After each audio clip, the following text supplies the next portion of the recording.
Yesterday I received a letter that I thought I would read to everybody because it was very sweet and really touching. It's from a woman named Juliet who first came to the Abbey with her husband in April to one of the Sharing the Dharma days.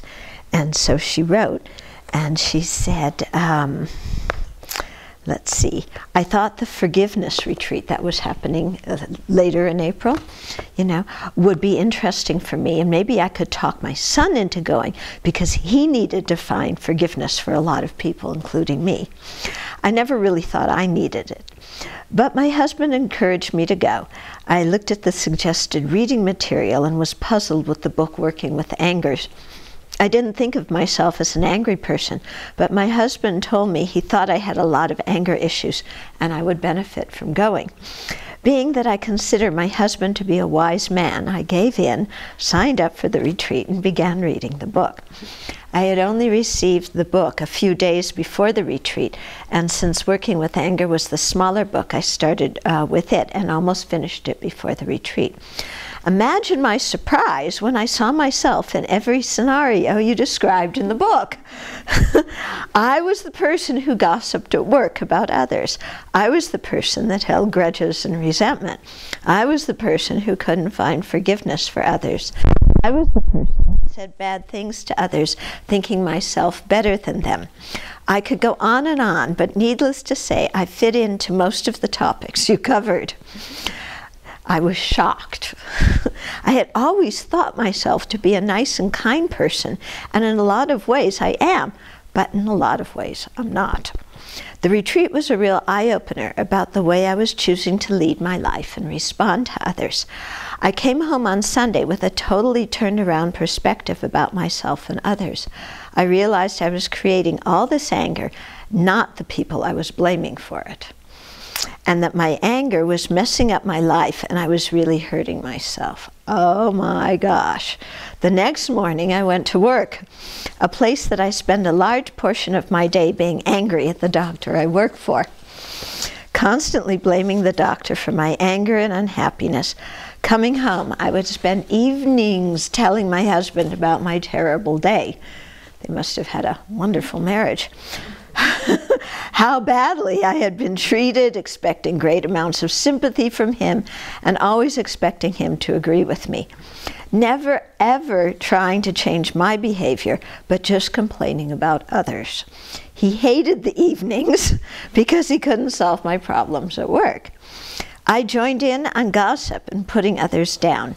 But that Monday morning was different. I went to work thinking how fortunate I was to have a job. How blessed I was to work with such a gifted surgeon who says and does so many great things to help people.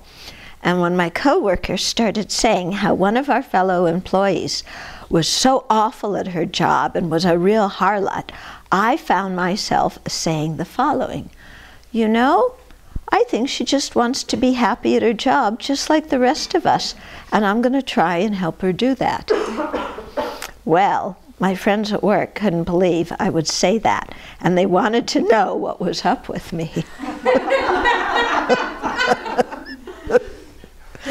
I told them I didn't think that I had been very nice, and I felt really bad about the things I had participated in. I told them that my views about what we had all been doing had changed. Now when someone tries to entice me into agreeing with them about how terrible somebody else is, I just say that I think they want to be happy just like us. What a turnaround. I've spent many years of my life involved in politics. For the past several years, I would watch all the left-wing political shows every evening and get so angry over what I thought about the other side. I spend a large amount of time and energy being angry about what Rush Limbaugh said or did, or about past presidents or politicians, and I would voice my anger to my husband along with all that anger over my job. Sometimes I can't believe I did this, but I just now stopped watching those shows that were so much a part of my everyday life. I no longer want to be angry every day about them. I was allowing myself to be just a mess about it all. I stopped and I haven't looked back. I'm so much calmer now. Wow, did I appreciate your Bodhisattva breakfast talk about Rush Limbaugh. It made me look at him, myself, and others in a whole different light. Another thing that changed after the retreat was that I stopped watching television during dinner. I loved the silence during the meals at the Abbey. I had never thought of being mindful and respectful while eating, because I was always watching the news shows during dinner and any other time I was eating, and that usually made me angry. Now my husband and I sit at our table eating and have wonderful conversations and enjoy the beautiful setting we are so blessed to have right outside our window.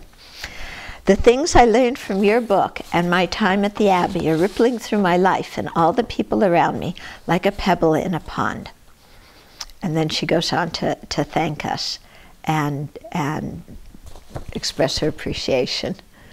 But I thought that was such a cool letter. I mean, that she was able to see herself so clearly, you know, and really admit to having so much anger, and then just to change her attitude like that and really take active steps, you know, to change it, not just sitting there, oh, I'm such an angry person, there's nothing I can do about it, but just taking active steps to distance herself from the things that unnecessarily made her angry, or that she unnecessarily got angry at.